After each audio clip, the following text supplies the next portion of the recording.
देवरत्न बालकको कथा। भगवान श्री श्रावस्तीमा विराजमान भएको बेला एकजना गृहपतिको सन्तान भयो। त्यति बेला आकाशबाट सप्तरत्नको वर्षा भयो। त्यसैले घर सबैभरि भराउ भयो। त्यो बालकको नाम देवरत्न राखियो। ऊ ठुलो भएपछि बहुश्रुत मेधावी भएर खेल कलामा पनि अतुलनीय भयो। पछि भगवानको सम्मुखमा प्रवजित भएर अन्तत अर्हत लाभ गर्यो। आनन्दले त्यसको कारण सोद्धा भगवानले आज्ञा भयो।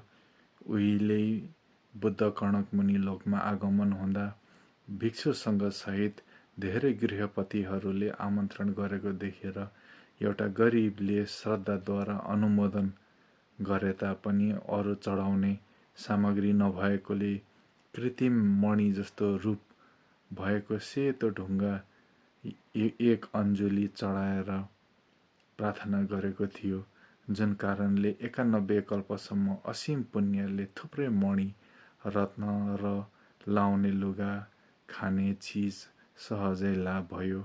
सम्पदाको कुनै अभाव भएन।